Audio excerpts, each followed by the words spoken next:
Hello, my good woman. Today, I want to squeeze the bejesus out of you. These are turbulent times. If you are a leader, a human being with an ounce of empathy and compassion in your heart, you might be on overload, pasting a Zoom-friendly smile on your face while behind the scenes, you're fighting off burnout. You may be investing your effort in supporting, mentoring, and helping others, and you feel like you must hold it together all the time to be effective, especially when women are criticized for being too emotional when it comes to leadership. So, how do you prevent burnout and live to fight another day? I have been there. I have thoughts. Let's get into it. Hello, friends. Welcome to My Good Woman, the podcast for new and future female leaders. I'm your host, Dawn Andrews, a happily married hockey mom and the founder and CEO of Free Range Thinking Business Strategy Consulting. Grab a seat at the table with me each week for candid conversations with culture-shifting, glass-ceiling-busting, trailblazing women leading impactful enterprises. We discuss what makes them tick, how they get it all done, and actionable strategies to help you lead with confidence and grow the visibility, reach, and revenue of your business. We're classy ladies, but we don't bleep the swear words. Listener discretion is advised.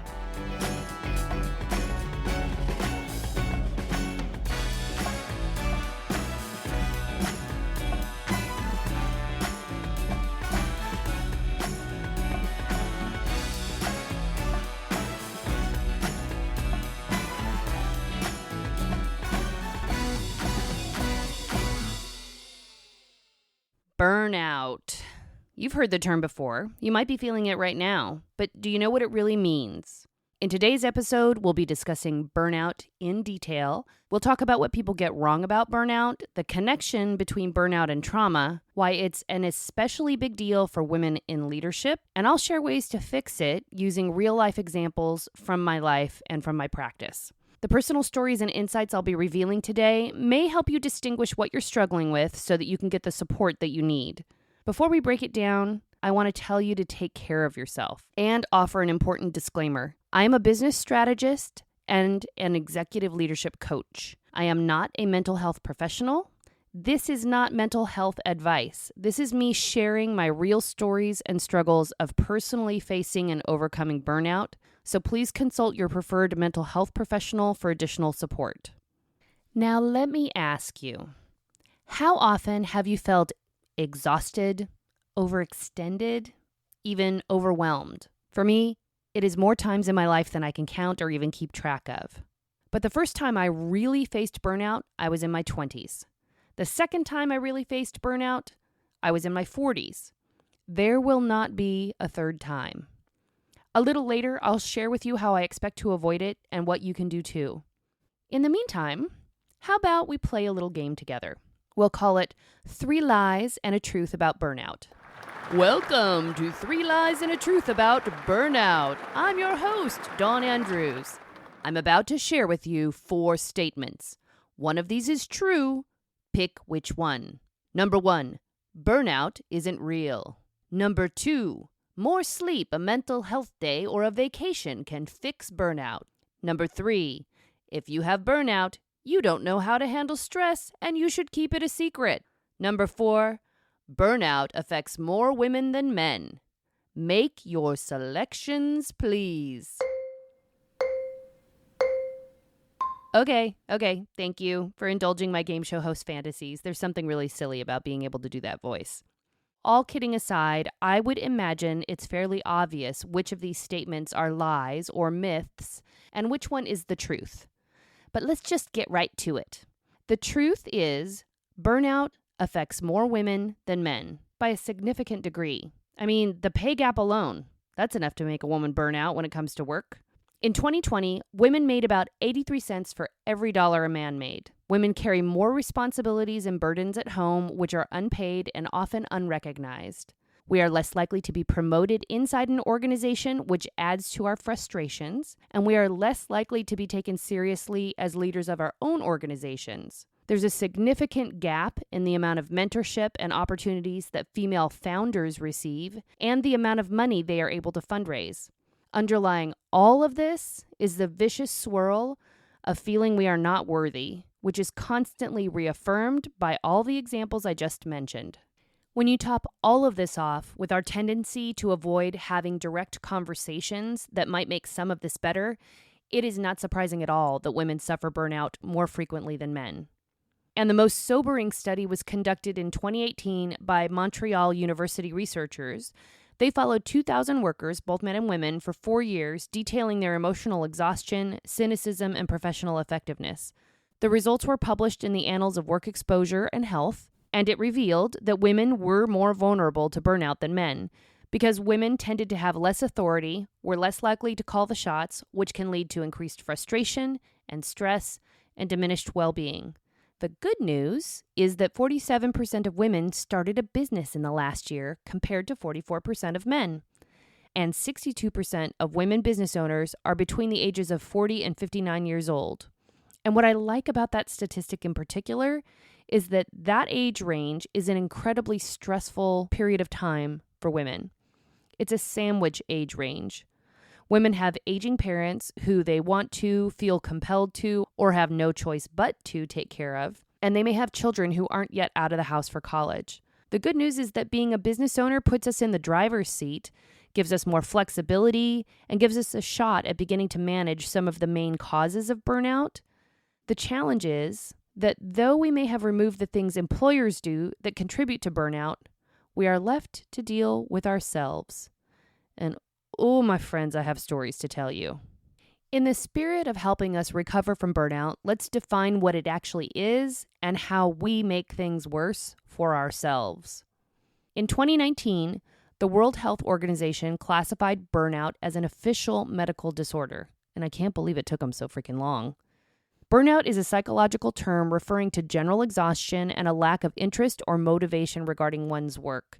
It's usually caused by frustration, as we've talked about before, or by gaps in expectations, by stress related to achievement and not being able to attain it. It's also the result of staying in an extended fight or flight response. It's usually related to forces outside oneself, and it can contribute to anxiety, depression, and a whole host of other symptoms. For some people, it may take a long time to reach a state of burnout, and for others, a very short time. It has a lot to do with how you personally operate. So, how do you operate? Take a moment right now and think about the conditions that create your best work. What is your operating system?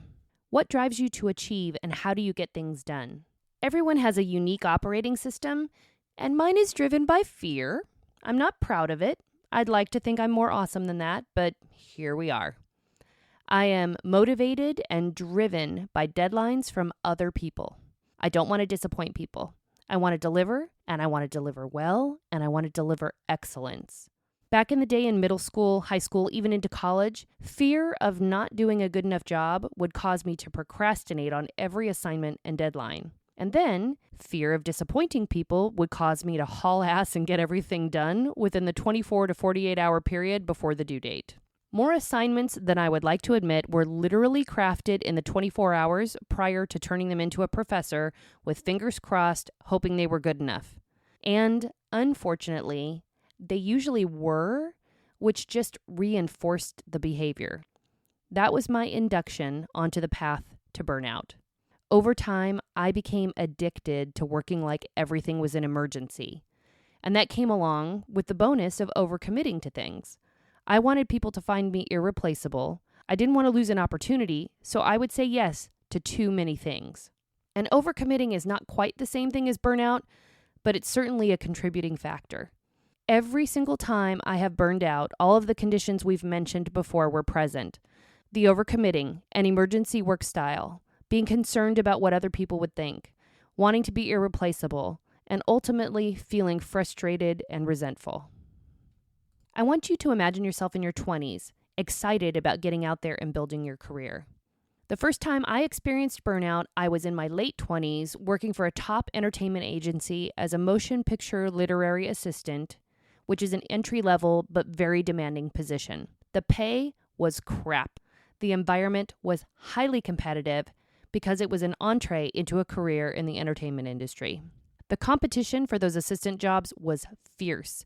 And more than anything, I wanted to make a big impression. In my limited professional experience at the time, and with the skill set that I had, all I could think to do was to be available all the time. My average work week was about 50 to 70 hours long in the office. A typical workday would start at 6:30 in the morning when I got up, dressed, and quickly hopped in the car. I needed to get out the door by 7 to be there by 7:45. I needed 15 minutes before the agent that I worked for arrived so that I could prepare his desk. A protein shake in the upper left-hand corner, fanned out industry trades, a Hollywood reporter in the right-hand corner, and all of the important scripts and messages in the center of the desk. We would spend the entire day on phone calls. I rarely had time to use the restroom. Lunch was always at my desk. And throughout the day, a high level of excellence was demanded and mistakes were not tolerated. In fact, they were usually met by yelling and screaming, a thrown coffee cup or stapler, or a public berating in front of the other assistants. The executive would leave the office at 6, and I would stay until 7 or 7:30, rolling his calls. Then I would hop in my car and be home with LA traffic by 8 or 8:30 with a stack of scripts in my hand and notes to get done before the next morning. My boyfriend at the time, who's now my husband, would see how miserable I was and urge me daily to leave the job. That was my typical day for nearly a year, and over that time, I became exhausted, overwhelmed, horribly dehydrated. My ability to receive criticism went down considerably. I would sometimes cry at the drop of a hat. I had difficulty focusing. My adrenal system was on fight or flight overload because I never knew what I was going to experience next or when I was going to get in trouble for something I didn't see coming. I was always at the ready to handle any situation. Scourge! Okay, quick detour. Prior to working at the agency, I was obsessed with independent films. It was a big heyday in that time period in the world, like around the late 90s. One of my favorite independent films at the time was called Swimming with Sharks. And if any of y'all have seen it, please DM me and write, "Girl, I know your pain." It was a funny, dark comedy, again, an independent film about a young Hollywood executive who becomes an assistant to a big-time movie producer who is the worst boss imaginable. Abusive, abrasive, cruel. But then things turn around when the young executive kidnaps his boss and visits all of his cruelties back on him. After working at the agency, I watched it again and realized that it wasn't a dark comedy, it was a documentary. And that's when I started to become incredibly depressed in that job. Okay, at this point, I need all my high-energy auntie types out there to just take a breath. You might be saying to yourself at this point, "Well, good God, woman, no wonder you were burned out. Why on earth would you stay in that role? That's crazy town." So just everybody take a breath. I realize I should have gone to HR far sooner than I did. And before you judge, here's what I'd like you to consider and perhaps recognize in yourself. Have you ever wanted to achieve something so badly that you lost perspective on what it was costing you to achieve it? As a woman in my late 20s, joining a new industry, that job meant everything to me. I had a vision for my future, and this was the pathway for me to get access to that future. At least, that was my perception at the time. I didn't want to complain or appear weak or admit that I might not be up to the task. There were another 10 to 15 kids lined up for my exact job right behind me that had advanced degrees, MBAs from Harvard, Princeton, Stanford, and they were willing to do whatever it took to succeed. My competitive nature got the best of my common sense at the expense of my well-being. So let me ask, do you feel that way about yourself running the business you're running right now?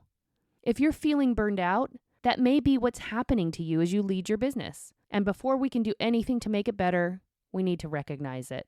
I frequently have conversations with female leaders about losing themselves in the pursuit of their goals or in the growth of their companies. And I'm hoping that if you're burned out, you're also recognizing some of the signs that may be triggering it in your world right now. So are you curious about how things turned out at the agency? Obviously, I quit that job on what is now referred to as Freedom Tuesday, and it was a drama. I got a call from my old boss from a job I worked at in New York. I picked up the phone while I was crying under my desk after a stapler was hucked at my head at high speed. It was not a proud moment. My old boss invited me to lunch at the Cheesecake Factory in Beverly Hills, and as I filled my stomach, he offered me a new position with him at another entertainment company. I quit as soon as I got back from lunch. In fact, I believe that day I was one of 4 assistants that quit, and that was a frequent occurrence in that environment. I always thought I was going to be the exception. But now I understand that the culture that the leaders had created there was one that was meant to cause burnout. I also recognize my part in the whole problem, which was believing that I wasn't worthy enough to be treated better than I was treated there. As women, if we hope to avoid burnout in the future, we need to take very seriously the excavation of our past histories and what leaves us feeling unworthy and begin to heal it immediately. Remember our game show, 3 Lies and a Truth? We've already revealed the truth. Women suffer from burnout more than men. So let's reveal lie number 1 about burnout. Burnout isn't real. A lie. Oh, my friends, it most certainly is. But not for the reason you think. It's not just about a lack of sleep or working too hard or being overextended. Burnout is connected to resentment, to a lack of agency, a lack of recognition, to being required to sacrifice the things that are important to you, or believing that you have to sacrifice what's important to you in order to achieve and do well in the job you have. Burnout is very real, and all of those conditions were present and true when I was working at the agency. It was a transactional relationship between leadership and the team that worked with them. As assistants, we weren't seen as human beings. We were seen as dispensable robots that needed to function and get things done with perfection, without emotion, and continued to do that at an unsustainable pace. And we're here to take care of you today, to protect you, the leader of your business, from burnout. So are you treating yourself as the leader of your company in a transactional way? Are you expecting yourself to keep those 50 to 70-hour work weeks? To continue showing up without recognition, without the opportunity to take a break, sacrificing the things that you say are most important to you? I get it. Things are really busy. It's your business, and you're really trying to make it happen, and you don't know if there's anybody else that can do it. But consider your role in creating your own burnout. Which brings me to lie or myth number 2. More sleep, a mental health day, or a vacation will fix burnout. Lie. No amount of sleep will make up for a lack of appreciation, acknowledgement, or satisfaction with what you're doing. No amount of sleep. And this is tough when you're running your own thing. It's rare that your team is going to turn around and say, "Woohoo, great job." It is lonely at the top. And there aren't a lot of people to share those accomplishments with or those challenges. Your spouse, your partner, even other senior leadership may not fully understand the extent to which you have sacrificed, the skills you've had to learn, the dedication and sleepless nights required in order to bring your business to its current state. It's a horrible feeling when you've built something, when you believe in it and it's going reasonably well, it's stable, and yet you feel so uninspired and so burnt out that you want to quit and burn the thing to the ground. I have absolutely been there. And it is heartbreaking to feel like you're watching your dreams die because you don't have the stamina and enthusiasm to keep them going. Please remember that everything that I'm sharing with you today comes out of my personal experience. I'm even getting a little, like you can probably hear it in my voice, I'm getting a little misty just thinking about it because I feel that pain. And if you're there, I just want to hug you right now. That's why I said I wanted to hug the bejesus out of you. But here's what I do know. It's that when you're burnt out and you're in that place of wanting to burn it all down and you feel like your dreams are dying, it's a moment of gestation. You've gone into the cocoon. And it's the moment of building and beginning what's next. Because what's dying is not your dream. What's dying is that the way that you've been doing things, the way that you've been operating, is no longer working and won't get you to the next level. Which brings me to lie or myth number 3, that if you're burnout, you don't know how to handle stress and you should keep it a secret. Lie. Oh my God, do not do that. That is the worst course of action. And I can tell you this because I have done that too. This is the time when you are feeling like this to cultivate connection for a couple of reasons. 1, because you need the support, and 2, because you need the feedback. You can't just keep yelling into the chasm waiting for the echo back. You need somebody to echo back to you. Reach out to your posse, call your best friends, get into a mentorship or mastermind group, lean on other female leaders to support you. Share with them what's going on and let them critically analyze how you might be able to let some things go and regain your balance. Truly, just sharing your stories can reframe your perspective and kill the myopathy that has you burned out. Just like I did when I was working at the agency, I believed that there was no other way for me to succeed and build a career in entertainment if I didn't follow that path. And yet, that path was wearing me out. It was making me depressed and anxious. It was standing in the way of me developing a relationship with the man who became my husband. It was costing me way too much. And you started your business because you were excited and inspired. You wanted to make a difference, and you wanted to serve a group of people in a particular way. If you've lost your inspiration, if you're feeling resentful and angry and like your expectations have not been met related to your business and related to leading your business, you've forgotten that you make a difference. You've lost sight of the impact that you're making either with your team inside your business or for your customers and clients outside your business. Ask for feedback. Ask for testimonials or reviews. This may seem like a businessy solution to an emotional challenge, but who freaking cares? You need acknowledgement. And you may need to let some responsibilities go as well. Lean on your community to help you discern what's going on so you can let some things go and reconnect to what's really important. What are your expectations? What goals are you really trying to meet? Try and close the gap. Understanding my goals and my expectations is what saved my life the second time I had burnout. I had burnout again. It was 2017. I was in my 40s. And this time it was happening in my company, the business I was leading. I couldn't blame my burnout on the boss because I was the boss. And I couldn't blame it on the environment because I was the one creating the environment. I couldn't blame it on unmet expectations because the expectations were mine. Any resentment I had, I was causing myself. The burnout was almost like watching a big wave headed towards the shore. It slowly moved towards me, unfurling, getting bigger, and then all of a sudden it crashed into me, taking me down in a big sand and water washing machine. At that point, the business had been slow for a while. The overall revenue had dropped. I really felt like I had lost my professional drive. I wasn't connected to my purpose, and I wasn't connected to my clients in the way that I had been previously. And the most terrifying part was that I couldn't figure out why. I felt like my work was something I had to do, not something I was pulled or drawn or called to do, which is how I had been previously. I did recognize similarities from the experience I had in my 20s, but this time it was different. This time my health was deeply affected. I had extreme fatigue, and now that we're all familiar with COVID, I think a lot of you would recognize what that feels like, where you're fighting to stay awake, fighting to concentrate, and taking a nap any chance you get, even sleeping 12 hours a night and still not waking up feeling refreshed. I felt apathetic at best. I did not feel confident. I felt detached and withdrawn, and I just felt helpless. I was getting sick all the time. I was having migraine headaches. My hair even started falling out. And as a result of all that, I found myself again depressed and anxious. Except this time, I was facing the existence of my own business. I couldn't leave this company and go to another one. And this is where I discovered the connection between burnout and trauma.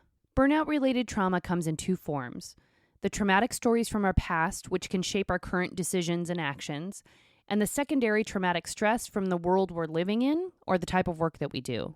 The first form of trauma, those traumatic voices from our past, are what turns into the judging, critical voice in our head that tries to convince us that we're not worthy. The voice that says you need to be well-liked, that it's not okay to disappoint anyone, that you must always be perfect and strive for excellence. Those fearful stories cause a fight or flight response. And those were the stories that convinced me I needed to work 70 hours a week, working late at night, working too early in the morning.